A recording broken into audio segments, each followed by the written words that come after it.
Hi, Luke. Not much. I'm talking to a wall. What about you? Shh. Can you keep a secret?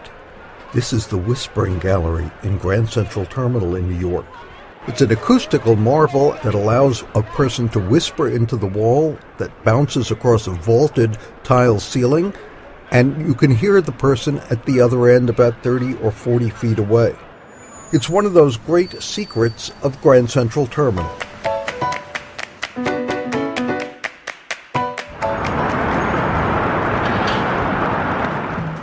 I'm Sam Roberts of the New York Times.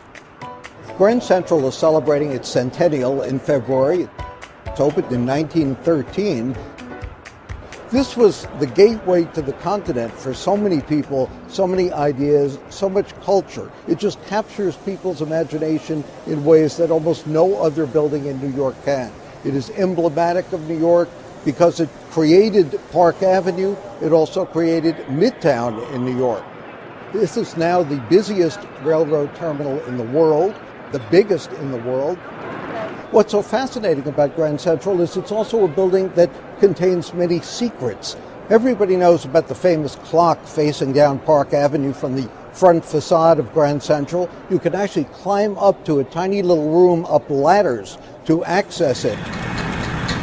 This clock, like all the clocks at Grand Central, is set by atomic weight set by the National Observatory, and it is extremely accurate.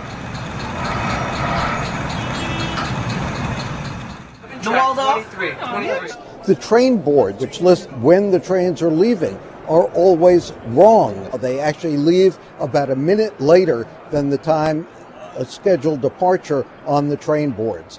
It has the deepest basement in all of New York City, deeper than the World Trade Center, deeper than the Federal Reserve Bank.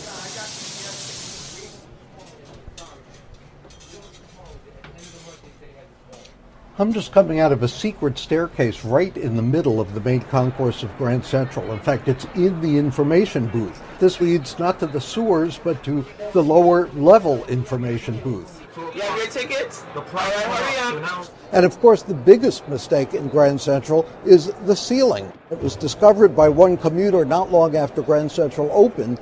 The sky is backwards. An astronomer at Columbia University gave a chart to the painters, but he probably thought that they were going to hold it over their heads to paint. In fact, they put it down, and therefore what we have is sort of a heavenly view of the stars, that look at the stars from above rather than a look at the stars from the main concourse itself. Last year, 82 million passengers came through Grand Central. When this terminal was opened in 1913, the projections were that it would be able to handle 100 million.